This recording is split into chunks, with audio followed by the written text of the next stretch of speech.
Minsan mo na bang naranasan na bumara yung sprayer mo after or during application ng pesticide? O di naman kaya after 2 days napansin mong parang may sunog yung dahon ng halaman? Ngayong araw po ay pag-usapan natin ang patungkol sa pesticide incompatibility issues. Nagkakaroon ng pesticide incompatibility issues kapag napansin mong una, barado ang sprayer habang nag-spray ka ng pesticide, o di naman kaya after 2 days ng application, sunog ang dahon ng halaman. Pero ano ba ang basis natin sa pesticide compatibility or pesticide incompatibility? So ang basis natin palagi ay yung product label.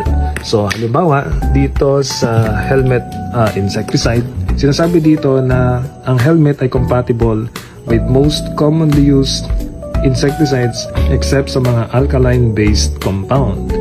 Isang example dyan ay copper-based fungicide, kagaya ng Kocide, Nordox, BLB Stopper, or ICZ.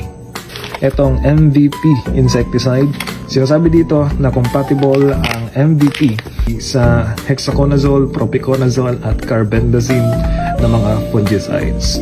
Hindi nabanggit dito kung pwede siyang ihalo sa mga iba pang mga insecticides, pero ang gagawin natin kung ganyan, papasok tayo sa tinatawag natin na jar test. Sa jar test, gumagamit lang tayo ng glass container. Dito natin makikita kung magkakaroon nga ba ng pesticide incompatibility issue. Ang pesticide incompatibility ay nahati sa dalawa. Isang chemical incompatibility at isang physical incompatibility issue. Kadalasan dito nagkakaroon ng degradation nung isa sa dalawang produkto o pareho sila, at ang nagiging epekto, nagiging poor yung efficacy ng product, at kadalasan ito po ay nagre-resulta sa phytotoxicity o yung tinatawag natin na sunog sa dahon. Sa chemical incompatibility, hindi siya madalas nagpapakita ng physical incompatibility issues kagaya ng curdling, ng gel formation, at sludge formation. Sa physical incompatibility, dyan papasok yung pagiging barado nung sprayer natin habang tayo ay nag-a-apply ng mga pestisidyo sa bukid. Ang mga ito ay cause ng improper mixing order. So may tamang paraan pala ng paghahalo ng iba't ibang klase ng pestisidyo sa isang sprayer. Hindi lang yung inilagay natin yung tubig at ipinaghalo lahat ng produkto, tapos na. Meron kasi tayong sinusunod na suggested tank mixing sequence depende sa pesticide formulation. Ang pesticide formulation ay nahati lamang sa tatlo: isang powder, isang granule, at isang liquid. So ito yung mga powders, ito naman ang granule, yung 3G, at mga liquid formulations. So, halimbawa, nalagyan mo na ng tubig yung sprayer mo.